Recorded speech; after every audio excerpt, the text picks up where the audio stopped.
ஒரு ரெட் ஜெயின் மாதிரியான ஒரு பெரிய நிறுவனங்கள் வந்து சிறு திரைப்படத்துக்கு வந்து அவங்க வந்து முடக்குறாங்க, அவங்க நினைச்சாதான் வெளியிட முடியுன்ற கருத்து ரொம்ப பரவலா பேசப்பட்டிருக்கு. அன்னைக்கு டேட்ல வந்து ரெட் ஜெயினோட பெரிய படம் கிடையாது. ஆனா ரெட் ஜெயின் ரிலீஸ் பண்ணா ஒரு படத்துக்கு வந்து அவங்க திரையரங்கம் கொடுத்தாங்க அன்னைக்கு திரையரங்கம் கொடுத்தாங்க, நம்ம கொடுக்கல, உங்களுக்கு கொடுக்கல. அது என்ன காரணமா இருக்கும்?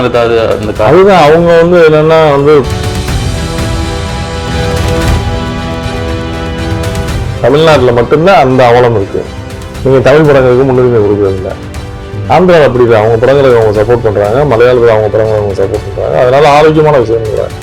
இலங்கை தமிழர் பிரச்சனையை முக்கியமா வச்சு இங்க அரசியல் கட்சி ஆரம்பிச்ச திரு சீமான் அவர்கள் வந்து அவருடைய தலையீடு வந்து இந்த படத்துக்காக எப்படி இருந்தது? உங்களுக்கு எந்த விதத்துலயாவது அவர் சப்போர்ட் பண்ணாரு? யாரும் சப்போர்ட் பண்ணி அவங்க சப்போர்ட் பண்ணுவாங்க, சப்போர்ட் பண்ணுவாங்க எல்லாம் படம் இருக்கு இல்லை. இல்ல, ஒரு நட்பு ரீதியா அறிக்கை கொடுத்தாருல. இந்த அளவு அந்த அறிக்கை வந்து ஒவ்வொருத்தருடைய அணுகுமுறை ஒரு மாதிரி இருக்கும். அப்ப நீங்க என்னுடைய அணுகுமுறை ஒரு மாதிரி இருக்கும். நீ ப்ரீ புக்கிங் பண்ண மாட்டேன்றாங்கல்ல. இப்ப நீங்க பெரிய படங்களுக்கு போய் நீங்க வாண்டடா போய் நம்ம தானே புக் பண்றோம்.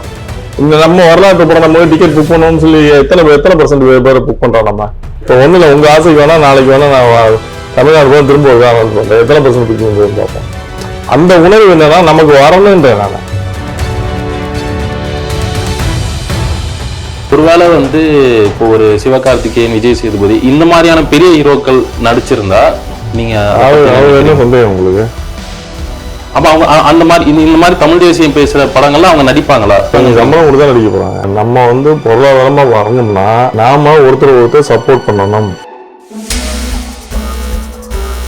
ஒரு தமிழ் தேசியம் பேசின படத்துல பெரிய ஹீரோக்கள் நடிச்சது இல்லை, அந்த மாதிரி படமும் வந்தது இல்லைன்னு. சீரவண்டிய கட்டப்போம் படம் ஓடிச்சு, உங்களுக்கு தெரியும் நினைக்கிறேன். பெரிய ஹிட் நம்ம கூட.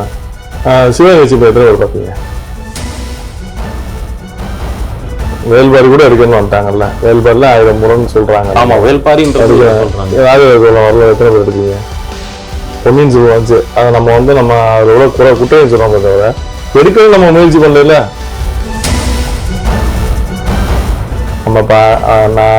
நம்ம தமிழ் தேசிய வாக்குன்னு சொல்லிட்டு நீங்க பாத்தீங்கன்னா நமக்கு ஒரு நீங்க பாருங்க, சீமான, வேல்முருகனை, திருமாவளவனை எல்லாம் சேர்த்தோம்னா கூட ஒரு 50-60 ஓட்டு தான் வரும். ஆனா நம்ம அவ்வளவுதான் இருக்கோமா? இல்ல, அதோட அதிகமா இருக்கும். அதோட அதிகமா இல்ல, 90% நம்ம தான் இருக்கான். அதே அவங்க ஓட்டு போட மாட்டேங்க.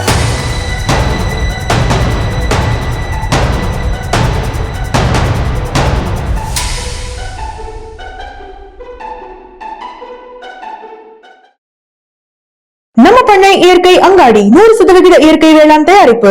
தொடர்புக்கு 87 54 44 92 99. உலகில் எங்கு பிறப்பினும் தமிழ் கற்கலாம், கற்பிக்கலாம். Learn and teach Tamil from worldwide. avayarpaadasali.org. TN media நேயர்களுக்கு வணக்கம். இன்னைக்கு தமிழ் சினிமால முக்கியமான ஒரு தயாரிப்பாளர் திரு சுரேஷ் காமாட்சி அவர்கள் நம்மகிட்ட இருக்காரு. அவர் வெளியிட்ட சல்லியர்கள் திரைப்படம் சமீபத்துல OTT+ இணையதளத்துல வெளியாகி நல்ல வரவேற்பை பெற்றிருக்கு. அதை பற்றிய கருத்துக்கள் அவர்கிட்ட இன்னைக்கு கேட்கலாம். வணக்கம். சார், இப்போ திரையரங்கு கிடைக்காதனால நீங்க வந்து OTT+ அப்படின்ற ஒரு OTT தளத்துல வெளியிட்டீங்க. இன்னைக்கு அதுக்கான ரெஸ்பான்ஸ் எப்படி இருக்கு சார்? நல்லா இருக்கு. நீங்க பதிவு போட்டுங்க சோசியல் மீடியால. நல்ல வரவேற்பு. நீங்க எதிர்பார்த்த வரவேற்பு உங்களுக்கு இருக்கு? எதிர்பார்க்காத விட வரவேற்பு. நான் எதிர்பார்க்கல. இந்த அளவுக்கு ரெஸ்பான்ஸ் இருக்குன்னு எதிர்பார்க்கல. பெரிய ரெஸ்பான்ஸ். சரி சார், இப்போ மக்கள் எல்லாருக்கும் தெரியும் இந்த மாதிரி இது வந்து திரையரங்குகள் வந்து 26 திரையரங்குகளே ஒதுக்கப்பட்ட நிலையில நீங்க வந்து இதை OTT தளத்துல வெளியிடுற நிலைமைக்கு வந்துட்டீங்க. ஒரு ரெட் ஜெயின் மாதிரியான ஒரு பெரிய நிறுவனங்கள் வந்து சிறு திரைப்படத்துக்கு வந்து அவங்க வந்து முடக்குறாங்க, அவங்க நினைச்சாதான் வெளியிட முடியுன்ற கருத்து ரொம்ப பரவலா பேசப்பட்டிருக்கு. அது வந்து சல்லியர்களுக்கும் அது பொருந்துமா அந்த கருத்து? அன்னைக்கு டேட்ல ரெட் ஜெயினோட பெரிய படம் எதுவும் கிடையாது. அந்த டேட்ல அது இருக்கு. அது எனக்கு நடக்காத நான் எப்படி நடந்தேன்னு சொல்ல முடியாது. அன்னைக்கு டேட்ல வந்து ரெட் ஜெயினோட பெரிய படங்கள் எதுவும் கிடையாது. ஆனா ரெட் ஜெயின் ரிலீஸ் பண்ணா ஒரு படத்துக்கு வந்து அவங்க திரையரங்கம் கொடுத்தாங்க அன்னைக்கு. திரையரங்கம் கொடுத்தாங்க, நம்ம கொடுக்கல. உங்களுக்கு கொடுக்கல. அது என்ன காரணமா இருக்கும்? அதுதான் அவங்க வந்து என்னன்னா வந்து பெரிய படங்களுக்கு தான் கொடுப்போம் அப்படின்ற மாதிரி ஒரு சிஸ்டம் வச்சுக்கின்றாங்க. பிஆர் நல்ல படங்களை தான் கொடுப்போம். அதான் என் கேள்வி என்னன்னா, நல்ல படம் நீங்க எப்படி டிசைட் பண்றீங்க? படம் பார்த்தீங்கன்னா. ரெண்டாவது வந்து அன்னைக்கு வெளியான படங்கள்ல நீங்க ப்ரெஸ்ல வந்து படம் பார்த்தவங்க சொல்லட்டும், ப்ரெஸ் வாங்க சொல்லட்டும், இந்த வந்த படங்கள்ல எது பெஸ்ட்ன்னு சொல்லட்டும். இது அவருக்கு தகுதி இல்லாத படம்னு சொல்லிட்டோம், நம்ம வெளியே வந்துடலாம். அப்ப நீங்க என்ன ஸ்கேல்ல வந்து தகுதியான படம் தகுதி இல்லாத படம் ஒதுக்குறீங்கன்னு உங்களுக்கு கேள்வி இருக்குல்ல, அதுதான் நான் கேட்டேன். இது ஓடாது நீங்க எப்படி நீங்க என்ன பண்றீங்க? எந்த படமும் ஓடும் சொல்லி நம்ம இது பண்ணல, ஓட்டா திடீர்னு பிக்கப் ஆயிடுது போயிடுது. சில படங்கள் ஓடும்னு நினைச்சு போற படமே ஓடாம போயிடுது. ஸோ அப்ப நீங்க எப்படி அதை முடிவு பண்றீங்கன்றதான் என்னோட கேள்வி. இப்போ நீங்க மாநாடு மாதிரி ஒரு பெரிய திரைப்படத்தை தயாரிச்சு வெளியிட்ட உங்களுக்கு வந்து இந்த மாதிரியான ஒரு சிச்சுவேஷன் இருக்கு அப்படின்னா, இப்போ வளர்ந்து வர தயாரிப்பாளர்கள் வந்து இன்னும் எவ்வளவு சிரமப்பட வேண்டியிருக்கும் அப்படின்றது நீங்க. அப்படிலாம் கிடையாது. மாநாடு மாதிரி படம் சின்ன படம் இருக்கு, எல்லாருக்கும் இந்த பிரச்சனை இருக்கு. அவங்க வந்து தியேட்டருக்காரங்க வந்து அதை புரிஞ்சுக்கணும். முதல்ல சின்ன படங்கள்னா அவங்க தியேட்டர் வந்து சர்வைவல் ஆகாதுன்ற புரிஞ்சுட்டு முதல்ல அதுக்கு வந்து ஒரு வரைமுறை இருக்கிறது. அவங்க என்ன சொல்றாங்கன்னா, தரம் இல்லாத படங்களை நீங்க கொடுக்குறீங்க, அதனால உங்களுக்கு வந்து பேனர் இது தியேட்டருக்கு ஆள் வர்றது இல்லை, ஆடியன்ஸ் வந்து தியேட்டருக்கு வரதே மறந்துடுறாங்க, இந்த மாதிரி படங்கள் குப்பை படங்கள், அதுக்கு தான் ஒரு பேனர் போடுறோம். இப்போ நீங்க நல்ல படம்னு பார்த்துட்டு தான் நாங்கள் பேனர் போடுறோம். அப்போ நீங்க அந்த கம்பெனில அந்த பேனர் போட்டு வருதுன்னா, அந்த கம்பெனியில் இதுக்கு முன்னாடி எடுத்த படங்கள்லாம் தரம் இல்லாத படங்கள்லாம் நீங்க முதல்ல முடிவு பண்ணணும். தரமான படம் கொடுத்தாங்களா தரம் இல்லை, அதுதான் ஒரு பேனர் போடும். இப்போ என் பேனர் போட்டு வரும்போது நான் தப்பான படத்துக்கு எப்படி பேனர் கொடுப்பேன்? அப்படி யோசிக்கல. நான் கமர்ஷியலா வந்து பணம் வாங்கிட்டு எல்லா படத்துக்கும் பேனர் கொடுத்துறாரு அப்படின்னா நீங்க யோசிக்கலாம். நான் என் பேனர் போட்டிருக்கேன், ஒரு தப்பான படத்துக்கு எப்படி பேனர் போடுவேன்? அப்ப நீங்க அதை கன்சிடர் பண்ணணும்ல. இப்போ தமிழ் படத்துல வந்து தரமில்லாத படங்கள் வருது அப்படின்ற ஒரு குற்றச்சாட்டை சொல்றாங்க. ஆனா வந்து தமிழ் திரையுலகில் பிறமொழி இயக்குனர்கள், பிறமொழி தயாரிப்பாளர்கள் அவங்க இயக்கி வெளிவர்ற படங்கள் இது எதுக்குமே வந்து எந்த சிக்கல்களுமே வரதில்லை. பெரிய ஆர்டிஸ்ட் படம், பெரிய பிசினஸ் இருக்க படம், அதனால பெரிய பொருட்செலவுல எடுத்த படங்கள், அதனால அவங்களுக்கு வருமானம் வருதுன்னு நினைக்கிறாங்க. அதான் நான் கேட்கறது என்னன்னா, அந்த பிறமொழி இயக்குநர்களோட ஆதிக்கம் வந்து தமிழ் படத்துக்கு வந்து தடையா இருக்கா? பிறமொழி தயாரிப்பாளர்கள், பிறமொழி இயக்குநர்கள் கிடையாது. அதாவது நம்ம எல்லாத்தையும் வந்து மொழி ரீதியா கொண்டு போக வேண்டிய தேவை இல்லைன்னு நினைக்கிறேன். அந்த மொழி இயக்குநர்கள் அப்படி நம்ம அப்படி பார்க்க கூடாது.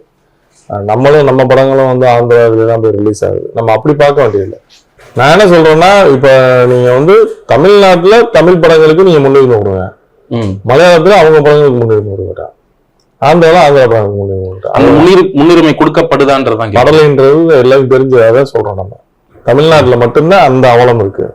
நீங்க தமிழ் படங்களுக்கு முன்னுரிமை கொடுக்கறது இல்லை. ஆந்திரா அப்படி இல்லை, அவங்க படங்களுக்கு அவங்க சப்போர்ட் பண்றாங்க, மலையாளத்துல அவங்க படங்களை அவங்க சப்போர்ட் பண்றாங்க. அதனால ஆரோக்கியமான விஷயம் கூட. இப்போ ஆந்திராவை போய் எனக்கு தேட்டர் கிடைக்க நம்ம ஆதங்கப்படுறதுல அர்த்தமே கிடையாது. அவங்க மாநில படங்களுக்கு அவங்க முன்னுரிமை கொடுக்குங்க, அது மாதிரி நம்ம மாநிலத்தில் உள்ள தமிழ் படங்களுக்கு முன்னுரிமை கொடுங்க. இப்போ இந்த சல்லியர்கள் படம் தொடர்பா வந்து திரு வேல்முருகன் அவர்கள் வந்து பிவிஆர் சினிமாஸை குறிப்பிட்டு ஒரு அறிக்கை விட்டிருந்தாரு. அப்புறம் வந்து ஐக்கிய அரசு தமிழ் குடிகள், அப்புறம் வட அமெரிக்க தமிழ் தேசிய கூட்டமைப்பு, இவங்க எல்லாமே வந்து படத்துக்கு வந்து ஆதரவாக கொடுத்திருந்தாங்க, குரல் கொடுத்திருந்தாங்க. ஆனா இலங்கை தமிழர் பிரச்சனையை முக்கியமா வச்சு இங்க அரசியல் கட்சி ஆரம்பிச்ச திரு சீமான் அவர்கள் வந்து அவருடைய தலையீடு வந்து இந்த படத்துக்காக எப்படி இருந்தது? உங்களுக்கு எந்த விதத்துலயாவது அவர் சப்போர்ட் பண்ணாரு? யாரும் சப்போர்ட் பண்ணி அவங்க சப்போர்ட் பண்ணுவாங்க, சப்போர்ட் பண்ணுவாங்க எல்லாம் படம் இருக்குது இல்ல. இல்ல ஒரு நட்பு ரீதியா அவர் அறிக்கை கொடுத்தாருல, அவர் அறிக்கை தானே கொடுத்தாருல. இந்த அளவு அந்த அறிக்கை வந்து ஒவ்வொருத்தருடைய அணுகுமுறை ஒரு மாதிரி இருக்கும். அப்ப நீங்க என்னுடைய அணுகுமுறை ஒரு மாதிரி இருக்கும், இன்னொரு தயாரிப்போட அணுகுமுறை ஒரு மாதிரி இருக்கும். அந்த மாதிரி வந்து வேல்முருகனோட அணுகுமுறை ஒரு மாதிரி இருக்கும், சீமானோட அணுகுமுறை ஒரு மாதிரி இருக்கும், திருமானோட அணுகுமுறை, எல்லாரும் ஒரே மாதிரி இருக்கணும். நீங்க ஒரு சொல்ற மாதிரி நீங்க சொல்லணும், நீங்க அப்படிதான் டிமாண்ட் பண்ணுவேன். அவங்களுக்கு என்ன தோணுதோ அதெல்லாம் செய்வாங்க. நீங்க இப்படி செய்ய, நீங்க இதையே இப்படி செய்யணும்னு கேட்கறதுக்கு நமக்கு என்ன? அப்படிலாம் நம்ம யாரையும் இன்ஃப்ளூயன்ஸ் பண்ணல. எதுக்கு இந்த கேள்வி? இல்ல, உணர்வு பூர்வமா வந்து அவங்க அவங்களுக்கு தோன்றதை அவங்க செய்வாங்க. நீங்க இதை செய்யுங்கன்னு நம்ம சொல்ல முடியாது. எதுக்கு இந்த கேள்வி கேட்டேன்னா, இப்ப நீங்க ஏகே வந்து மிக மிக அவசரம் படத்துல கூட அண்ணன் வந்து ஒரு முக்கியமான ஒரு கெஸ்ட் ரோல்ல நடிச்சிருந்தாரு. அந்த படம் வந்து இன்றைக்கு இருக்க தமிழக முதல்வரால் அங்கீகரிக்கப்பட்டு விருது கொடுக்கப்பட்டுச்சு. இப்போ இந்த அளவு உங்களுக்கு வந்து ஒரு ஒரு ஒரு இடத்துல நீங்க இருக்கீங்க, அவரும் இருக்காருன்றப்போ முதல்வரை சந்திச்சு இதை பத்தின நீங்க பேசி இந்த படத்தை வந்து பெரிய திரையரங்குல நீங்க வெளியிட்டு இருக்கலாமே, அந்த முயற்சி எடுக்கலையா? பேசுறதுக்கு வேணா ஒரு செய்தியா இருக்கும் அமையுமே தவிர இதெல்லாம் பிராக்டிக்கல்ல நீங்க ஒரு படம் வந்து வியாழக்கிழமை நம்ம ரிலீஸ் பண்றோம், புதன்கிழமை நைட் நம்ம டிசைட் பண்றோம், உடனே போய் சிஎம்கிட்ட போய் நம்ம சொல்லி இந்த மாதிரி நீங்க படத்தை ரிலீஸ் பண்ணோம்னா சிஎம்க்கு வேற வேலையே இல்லாம இருக்காங்க. இல்ல அவன் திரைத்துறையினோட ரொம்ப நெருக்கமான தொடர்புல இருக்கிறதுனால அப்படிதான் கிடையாது. அதாவது எந்த வேலையை யார் செய்யணும்னு ஒன்று இருக்குல்ல. நீங்க இப்ப திரைத்துறையில சங்கங்கள் இதை செய்யணும்னு கேட்டீங்கன்னா அதுக்கு என்கிட்ட பதில் இருக்கு. அரசாங்கம் செய்யணுமானா அரசாங்கம் வந்து தீர்மானம் போடலாம், தமிழ் படங்களுக்கு முன்னுரிமை கொடுக்குன்னு சொல்லலாம். அதை விட்டுட்டு நீங்க அரசாங்கம் சிஎம் உட்காந்து ஒரு தேட்டரா போனிச்சு, ரோகிணிக்கு போனிச்சு, இந்த படத்துக்கு கொடுத்தோம், சேவ் கொடு, இந்த படத்துக்கு கொடுத்தோம், அது பேர இல்லைங்க. நாட்டுல எவ்வளவு பிரச்சனைகள் இருக்கு. நீங்க வந்து தமிழ் திரையுலகில் தமிழ் சினிமாவுக்கு முன்னுரிமை கொடுக்கணும்னு நீங்க சர்க்குலர் கொடுங்கன்னு சொல்றோம். மற்ற மாநிலங்கள்ல இருந்த மாதிரி இது மாதிரி கொடுங்க. தனித்தனி படங்களுக்கு இறங்கி போராடிட்டு இருக்கிறது வேலை இல்ல, அது வந்து சங்கங்கள் செய்ய வேண்டிய வேலை, அரசு செய்ய வேண்டிய. இந்த படத்தினுடைய நம்ம தனித்தனி படங்கள்ன்றது ஒண்ணு, இந்த படத்தினுடைய ஒரு இது இது இது 10ல ஒரு 11வது படம்ன்றது முக்கியமான ஒரு தமிழர் வரலாற்றை அது நமக்கு அந்த உணர்வு இருக்கணும். இப்ப தியேட்டர் நடத்துறவங்களுக்கு அந்த உணர்வு இருக்கணும், டிஸ்ட்ரிபியூட்டருக்கு அந்த உணர்வு இருக்கணும், படம் பார்க்கறவங்களுக்கு அந்த உணர்வு இருக்கணும். அரசு வந்து சொல்லி திணிச்சு அந்த உணர்வை கொடுக்க முடியாது. சரி, அரசு எதை செய்யணும் எதை செய்யக்கூடாதுன்னு ஒண்ணு இருக்கு பிரதர். அதை விட்டு நீங்க இதெல்லாம் செய்யுங்க நம்ம அரசு கிட்ட போய் கேட்க முடியாது. கேட்டோம்னு வச்சுக்கோங்களேன், நம்ம முட்டாள்தான் ஆயிடுவோம். இப்ப நீங்க கேரளால வந்து பாத்தீங்கன்னா இப்ப நடுவுல ஒரு படத்தை வந்து மத்திய அரசு தடை செஞ்சாங்க. கேரள அரசு வந்து அந்த படத்தை அங்க திரையிட்டாங்க. தடை செய்யற ஒரு அரசு தடை செய்யற படத்தை வந்து அரசு தலையிடலாம். அதுல மற்ற நீங்களான தனிநபர் தேவை முடியாது, சங்கங்கள் தேவை முடியாது. ஒரு படம் சென்சார் எல்லாம் முடிஞ்சு அரசோட வேலை முடிஞ்சிருச்சு, அதுக்கப்புறம் ரிலீஸ்ல உள்ளது உங்களுக்கு எனக்குமான பிரச்சனை.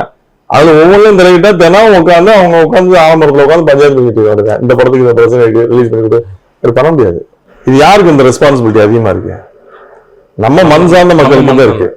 நீங்க அப்ப நீங்க தமிழர்கள் வந்து எல்லாருமே படம் பார்த்தீங்கன்னா ஏன் அவங்க அப்படி சொல்ல தியேட்டர்லன்னு சொல்ல போறாங்க? அப்படி வாங்க. இப்ப நீங்க தியேட்டருக்கு வராதுதான பிரச்சனை. நீ ப்ரீ புக்கிங் பண்ண மாட்டேன்றாங்கல்ல. இப்ப நீங்க பெரிய படங்களுக்கு போய் நீங்க வாண்டடா போய் நம்மளால தானே புக் பண்றோம். இந்த நம்ம வரலாற்று படம் நம்ம டிக்கெட் புக் பண்ணணும்னு சொல்லி எத்தனை % பேர் புக் பண்றோம் நம்ம? இல்ல சார், அதுல வந்தாலும் புக் பண்ண முடியும், தியேட்டருக்கே வராததை எப்படி நம்ம புக் பண்ண? அதுதான் அவங்க சைடு ஆர்கியூமெண்ட். வந்தாலும் புக்கிங் நடக்கலைன்றதா அவங்க சைடு ஆர்கியூமெண்ட். இப்போ ஒண்ணுல உங்க ஆசைக்கு வேணா நாளைக்கு வேணா நான் தமிழ்நாடு போய் திரும்ப பண்றேன், எத்தனை % புக்கிங் போகுதுன்னு பார்ப்போம். அந்த உணர்வு என்னன்னா நமக்கு வரணும்ன்றனால நமக்கு, அதாவது நம்ம மண் சார்ந்த படங்களுக்கு நம்ம சப்போர்ட் பண்ணுன்ற உணர்வு நம்ம அடுத்தவங்களை திரும்ப திரும்ப குறை சொல்லிட்டு இருக்கிறதுனால எந்த பிரயோஜனம் கிடையாது. அது அன்னைக்கு செய்தியா இருக்கிறோமே தவிர அதனால எந்த முன்னேற்றம் அடையப்படுறதில்லை. நமக்கு வந்து அந்த உணர்வு வரணும். நம்ம படம், நம்ம மண் சார்ந்த படம், நம்ம தலைவர் சம்பந்தப்பட்ட படம் நம்ம பார்க்கலாம். நம்ம இல்லாதது வந்து ஒற்றுமை அண்ணன் இருக்கணும்னு நினைச்சா கண்டிப்பா அவங்க பயந்து கொடுத்துருப்பாங்க. நம்ம அந்த ஒற்றுமை இல்லாதனாலே கொடுக்க மாட்டாங்க. இது வியாபாரத்துக்குள்ள உள்ள சிக்கல். சரி, இப்ப வியாபாரத்து உள்ளன்றதுனால சரி நீங்க அந்த சைடு அரசுக்கு அந்த அவங்க தலையிட முடியாதுன்னு சொல்லிட்டீங்க. இப்ப தமிழ் திரைப்பட சங்கங்கள் வந்து அவ்வளவு சங்கங்கள் செய்யலாம். நீங்க அதுதான் சொல்றேன், ஒரு அவங்களோட தலையீடு இதுல இல்ல. அவங்க ஏன் முன்ன எதுக்கு நின்னாங்கன்ற இவங்க அந்த சங்கங்கள் வந்து எதுக்கு நின்று எந்த பிரச்சனை இருந்தாங்க? இப்ப இந்த விஜய் சார் படத்துக்கு சென்சார் இல்ல, எந்த சங்கம் கேட்டுச்சு? இல்ல அதுல ஒரு அரசியல் காரணம் இருக்கு. எது வேணாலும் நம்ம அரசியல் வந்துட்டாரு இப்போ. அரசியல் எதுல வர்றது அது வேற. ஆனா சினிமா அவள் இப்ப கரண்ட்ல இப்ப வரைக்கும் சினிமால இருக்காருல்ல, எத்தனை சங்கங்கள் கேட்டான்? அது சரி தவறுன்ற விவாதத்துக்குள்ளே நான் வரல. சென்சார்ஸ் போர்டுக்கு ஒரு இது இருக்கு, ஒரு அவங்க ஒரு ரூலை ஃபாலோ பண்ணுவாங்க. நம்ம சென்சார் வாங்குறதுக்கு மாதிரி டேட் அனௌன்ஸ் பண்ண முடியாது கூடாதுலாம் சொல்லுவாங்க. அதெல்லாம் ஒண்ணு இருக்கு. நான் என்ன கேட்கிறேன், இந்த சங்கங்கள் வந்து இது வரைக்கும் எந்த பிரச்சனைக்கும் முன்ன நின்று வந்து கொடுத்துருக்காங்க? அப்படி ஒண்ணுமே கிடையாது. அவங்க ரொம்ப மெத்தனமா இருக்காங்கன்ற. அதனால எதனால சார்? அது எதனாலதான் யாருக்கும் அந்த எந்த ரெஸ்பான்சிபிலிட்டி வந்தோம்னா பதவி வந்து உட்காந்தோமா முடிஞ்சுமா அதோட வீட்டுக்கு போவாங்க, அவ்வளவுதான், முடிஞ்சு போச்சு. நிறைய பேருக்கு அந்த இதுக்குள்ள வரவங்களுக்கு என்ன நடக்குதுன்னே தெரியாது. ஒரு அமௌண்ட் எடுத்துட்டு வருவாங்க, எனக்கு ஓட்டு காசு கொடுப்பாங்க, மக்கள் மாட்டாங்க. தமிழக மக்கள் எப்படி வாக்குக்கு பணம் வாங்கிட்டு போடுறாங்களோ அந்த மாதிரி இவங்க அசோசியேஷனே வாக்குக்கு பணம் கொடுத்து ஜெயிச்சதுக்கோ அவளே அவங்க பார்க்க போயிடுவாங்க. இதனால அவங்களுக்கு என்ன ஆதாயம் இருக்கும்னு நினைக்கிறீங்க? ஆதாயம் என்னன்னா, இப்ப நீங்க அரசாங்கத்தை போய் பார்க்க போகும்போது நான் வந்து இந்த அசோசியேஷன்ல தலைவராக இருக்கேன், பிரசிடண்ட், கௌரவ பதவி மாதிரி வச்சுக்கிறாங்க, அவ்வளவுதான். இப்ப இன்னொரு நீங்க போய் நானும் போய் சிஎம் டேட்டு கேட்கறத விட இந்த அசோசியேஷன்ல இருந்து வந்திருக்கேன் எனக்கு ஒரு டேட்டு கொடுத்தோம்னா கண்டிப்பா அவங்க அதுக்கு வந்து முன்னுரிமை கொடுப்பாங்க. அப்ப அந்த அளவுக்கு தேவைப்படுதுல, தினமும் செய்தியில வர்றதுக்காக தேவைப்படுதுல. இந்த அசோசியேஷன்ல தலைவர் கொடுத்திருக்காருன்னா செய்தியா வருமா? அந்த மாதிரி ஒரு கௌரவ பதவியை வச்சுக்கிறாங்க, அவ்வளவுதான். இது வந்து ஒரு வியாபாரத்தில் உள்ள சிக்கல். அந்த சிக்கலை தீக்கணும்னா நமக்குள்ள ஒற்றுமை வேணும். நம்ம மண் சார்ந்த படங்களுக்கு நம்ம முன்னுரிமை கொடுத்து நம்ம பார்க்கணும்ன்ற அந்த எண்ணம் வரணும். நமக்கு வந்ததுன்னா நம்ம ஜெயிப்போம், அவ்வளவுதான். இங்க யாரு வேகமா ஓடுறான்னு யாரும் முன்னாடி போறான்னு பார்ப்பாங்க. நான் வீட்டுக்குள்ள படுத்துக்கிட்டு நான் ஜெயிக்க நினைச்சா முடியாது. இங்க ஓடினா தான் நடக்கும். ஸோ நம்ம மண் சார்ந்த படங்களுக்கு நம்ம வந்து ஒத்துழைப்பு கொடுக்கணும். நம்ம இளைஞர்கள் என்னைக்கு நினைக்கிறோமோ அன்னைக்கு நம்ம ஜெயிச்சிடும். நம்ம யாரும் கட்டுப்படுத்த முடியாது. இப்போ நீங்க ஒண்ணும் கிடையாது, சல்லியர்கள் ஒரு தேர்ல போட்டு எல்லா ஷோவும் ஃபுல்லாயிருச்சு, கொடுக்க முடியாதுன்னு சொல்ல முடியுமா அவங்க? அப்படி யோசிச்சு பாருங்க. கொடுக்கலைன்றது எனக்கு ஆதங்கம். நான் நேசிக்கிற ஒரு தலைவரோட படம், என் மண் சார்ந்த படம், அவருக்கு வந்து நீங்க அந்த தேட்டர் குறைந்தபட்சம் எனக்கு அந்த அங்கீகாரம் கூட கொடுக்கலையே அப்படின்றதுல எனக்கு வருத்தம். அதை தாண்டி இந்த சமூக நிலையை வளர்க்கறதுல நீங்க ஆதரவு கொடுத்தா ஏன் அவங்க வந்து இப்படி பண்ண போறாங்கன்னு இருக்குல்ல. இன்னொன்னு என்னன்னா, இப்ப நீங்க சொன்னோடனே எனக்கு தோன்றது என்னன்னா, இப்ப சல்லியர்கள்ன்ற திரைப்படம் ஒரு பட்ஜெட்ல எடுத்திருக்காங்க, அதை நீங்க வாங்கி வெளியிட்டு இருக்கீங்க. ஒருவேளை வந்து இப்போ ஒரு சிவகார்த்திகேயன், விஜய் சேதுபதி இந்த மாதிரியான பெரிய ஹீரோக்கள் நடிச்சிருந்தா இந்த மாதிரியான படத்துக்கான வியாபாரம் வந்து இன்னும் அடுத்த தளத்துக்கு போயிருக்குமா? நீங்க உங்களுக்கு அப்ப அவங்க அந்த மாதிரி இந்த மாதிரி தமிழ் தேசியம் பேசுற படங்கள்லாம் அவங்க நடிப்பாங்களா? ஏன் நடிக்க மாட்டாங்க? நம்ம சம்பளம் கொடுத்தா நடிக்க போறாங்க. நம்ம அந்த அளவுக்கு அதான் சொல்றேன். நம்ம வந்து பொருளாதாரமா வரணும்னா நாம ஒருத்தர் சப்போர்ட் பண்ணணும். நீங்க விஜய் சேதுபதி நடிச்சா, சிவகார்த்தி நடிச்சா படம் ஓடும், அது நல்லா இருந்தா தான் ஓடும். ஆனா தேட்டர் கிடைக்கும். ஏன்னா அவங்களுக்கு ஒரு ரசிகர் பட்டாளம் இருக்கான். அவங்க அந்த ஃபர்ஸ்ட் 3 ஷோ புல் பண்ணிடுவாங்க. அதுக்குதான் அவங்களுக்கு அந்த சம்பளம் கொடுக்குறது. இப்போ ஒரு பெரிய ஆர்டிஸ்ட் வச்சு நம்ம படம் பண்றதுன்னா, இப்போ விஜய் சார் எடுத்துட்டீங்கன்னா ஒரு 5 நாளைக்கு அவருக்கு வந்து தேட்டர் ஃபுல் ஆயிடும். அப்போ அவருக்கு ஒரு சம்பளம் 5 நாளைக்கு வந்து நீங்க எத்தனை சீன் போட்டாலும் ஃபுல் ஆயிடும். நல்லா இருக்கு, நல்லா இல்லை அப்புறம். இப்ப நீங்க புது நடிகை வச்சு நடிக்கும் போது அப்படி கிடையாது. உள்ள வரமாட்டாங்க ஆடியன்ஸ். அது நல்லா இருக்குன்னு தெரிஞ்சதுக்கு அப்புறம் தான் வந்து உள்ள வருவான். அப்ப நம்ம என்ன கேட்கணும்னா அந்த ஸ்பேஸ் தான் கேட்கறான். நீங்க அது நல்லா இருக்குன்னு மதுத்தாக்கு போறது வரைக்குமாவது எனக்கு ஒரு 2 ஷோ கொடுங்கன்னு கேட்கறான். அப்படிதான் கேட்கறான். நீங்க ஓடாத படத்தை நீங்க தேட்டர் கொடுக்கணும்னு கேட்கறது அது ஒரு வன்முறை தானே. அவங்களுடைய வியாபாரத்தை நமக்கு இருக்கிற மாதிரி தானே. ஏன்னா இது தமிழ் சினிமா வரலாறுல இதுக்கு முன்னாடி வந்து முழுமையா வந்து ஒரு தமிழ் தேசியம் பேசின படத்துல பெரிய ஹீரோக்கள் நடிச்சது இல்ல. அந்த மாதிரி படமும் வந்தது இல்லைன்னு வச்சுக்கோங்களேன். அது செகண்டரி. அப்படி நீங்க பராசக்தி, அதுதான் சொல்றேன். நீங்க பராசக்தி வந்து ஒரு திராவிட பேசுற படம், அதுல நடிக்கிறாரு ஒருத்தர். நீங்க எத்தனை பேர் எடுக்கணும்னு முயற்சி பண்ணீங்க அதை சொல்லுங்க. நீங்க அவங்க எடுக்கணும்னு முயற்சி பண்ணாங்க, அவங்க எடுத்துட்டாங்க, அவங்களுக்கு தேவை எடுத்துட்டாங்க. இப்போ வந்து ஒரு ஒண்ணு இல்ல, வீரவாண்டிய கட்டபொம்மன் படம் ஓடிச்சு, உங்களுக்கு தெரியும் நினைக்கிறேன். பெரிய ஹிட் நம்ம கூட. சிவகாசி எத்தனை பேர் பாத்தீங்க? நான் இந்த காலகட்டத்துல இந்த காலகட்டத்துல அந்த காலகட்டத்துல அதே நடந்தது. இப்ப இந்த காலகட்டத்திலேயே இப்ப நீங்க எத்தனை டைரக்டர் போய் நாங்க தமிழ் சார்ந்த படம் இருக்கிறோம்னு சொல்லி எந்த ஹீரோ வரமாட்டேன்னு சொன்னாங்க உங்களுக்கு? அட்லி படத்துல மெர்சல் என்ன வச்சிருப்பாரு விஜய் சாருக்கு? அது வந்து கமர்ஷியலான ஒரு பெரிய படம். இந்த மாதிரியான ஒரு நான் கேட்கறது வந்து அதுதான் நீங்க ஆதரவு நிலைப்பாட்டுல இருந்துதான் ஒரு இது வந்து நீங்க எல்லாம் தாண்டி போய் பாத்தீங்கன்னா சினிமா வந்து ஒரு வியாபாரம். அதை நீங்க மறுக்கிறீங்களா? இல்ல, ஒரு இன்வெஸ்ட் பண்றாங்கன்னா குறைந்தபட்சம் இந்த போட்ட முதலா வரணும். அப்ப அதுல நமக்கு ஒரு சோசியல் ரெஸ்பான்சிபிலிட்டி இருக்கு. நம்ம மண் சார்ந்த விஷயங்களை நம்ம பேசணும், நம்ம மக்களுக்கு நல்ல விஷயங்களை கொண்டு போய் சேர்க்கணும். நான் நினைச்சா கூட எனக்கு நீங்க ஆதரவு கொடுத்தா தான் நான் செய்ய முடியும். தொடர்ந்து நான் பணத்தை போட்டு நான் இழக்க முடியாதுல்ல. புரியுது. அப்போ வந்து சுரேஷ் காமாட்சி அவர்கள் வந்து தமிழ் தேசியம் பேசுற திராவிடத்தை எதிர்க்கிற ஒரு கதை இருந்து அதுக்கான ஒரு கதாநாயகன் இருந்தா நீங்க தயாரிப்பீங்க. கதை இருந்தா யாரும் தயாரிக்கலாம். என்ன இருக்கு? திராவிடம் பேசுற நடிகர்கள் அப்படிலாம் கிடையாது. இப்ப நீங்க நம்ம இல்லாத ஒரு விஷயத்த நம்ம பேசிக்கிட்டே இருக்கலாமே. யாராவது அப்படி சொன்னாங்கன்னா நம்ம பேசலாம். நான் வந்து அப்படி பேசுற ஆள் கிடையாது. என்கிட்ட யாராவது வந்து இது என்ன இப்படின்னு சொல்லி பேசினாங்கன்னா பேசலாம். அவங்க அப்படி இருப்பாங்க இப்படி இருப்பாங்க நான் கற்பனையா பேசிட்டு போறதுக்கு நான் வந்து அப்படி அந்த இது கிடையாது எனக்கு. யாராவது நான் என்ன சொன்னா அவங்க இனம் வந்து அவங்களுக்கு பெருசு, நமக்கு நம்ம இனம் பெருசு, அவங்களுக்கு அவங்க இனம் பெருசு.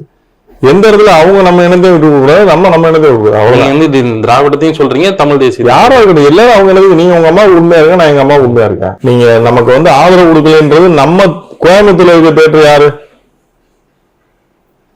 வேற பிவிஆர் வந்து இன்னும் கொடுக்கலன்றது அவன் கோபத்துல திட்டுறான்.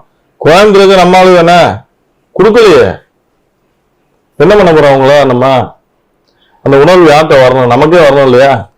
திரையரங்க உரிமையாளர்கள் எத்தனை பேர் வந்து நம்ம தமிழ் உணர்வு உள்ள திரையரங்க உரிமையாளர்கள்? அது நம்ம போய் எக்ஸ்பிளைன் எடுத்து பார்க்கணும். யாராட்ட உணர்வு இருக்கு? தமிழர் வச்சிருக்க திரையரங்க தமிழர்களே வச்சிருக்காங்க.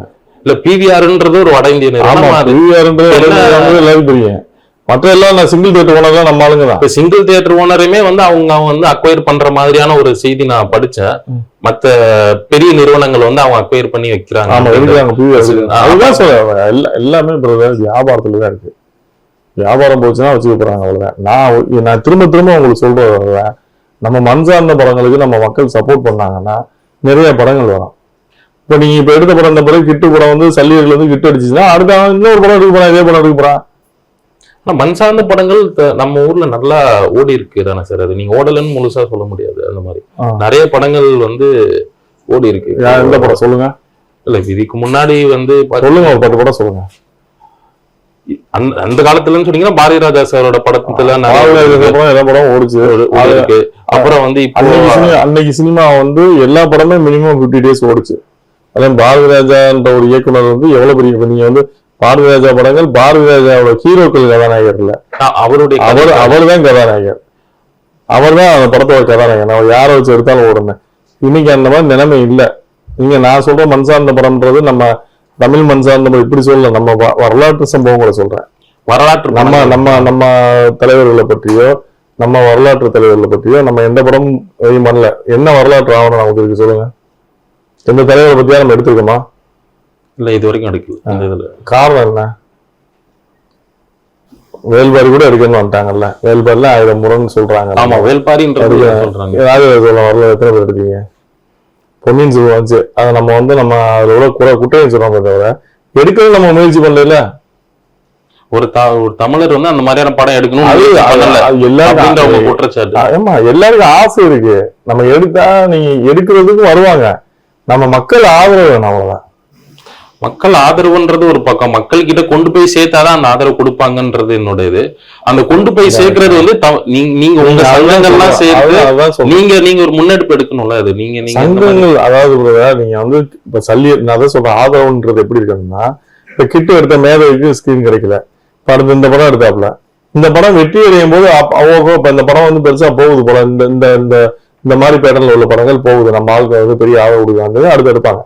இப்ப நம்ம இந்த படத்துக்கு வந்து ஒரு பெரிய உலக லெவல்ல ஒரு பெரிய ஆதரவு இருந்துச்சு, அப்ப எடுப்போம். அதை உருவாக்குறதுக்கு தான் நம்ம போல அடுத்தவங்க மேலே குறை சொல்லிட்டு இருக்க விட நம்ம என்ன பண்ணலாம்னு யோசிச்சது பெட்டர்னு அர்த்தம். நம்ம அடுத்தவங்க மேலே குறை சொல்லணும்னு அவசியம் இல்லை.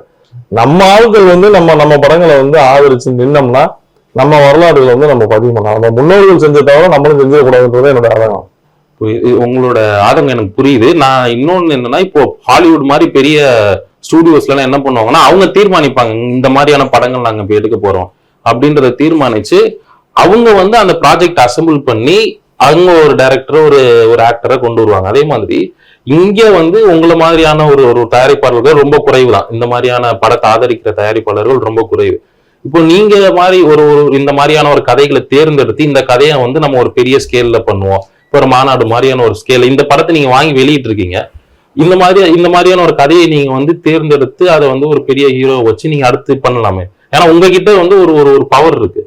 கதை இருக்க ஒரு கதை வச்சிருக்கவங்க கிட்ட அந்த பவர் இருக்காது. நீங்க முன்னெடுப்பீங்களா? இந்த முன்னெடுப்பு உங்ககிட்ட இருக்கு. அது அந்த மாதிரி கதை இருந்து அதுக்கு வந்து அந்த பிசினஸ்க்கு வந்து ஒரு கதாநாயகர்கள் தான் கண்டிப்பா பண்ண போறீங்க. பொன்னியின் செல்வன் பண்ணும்போது அதுக்கு எத்தனை ஆர்டிஸ்ட் உள்ள கொண்டு வந்திருப்பாங்கன்னு பாத்துருக்கீங்க.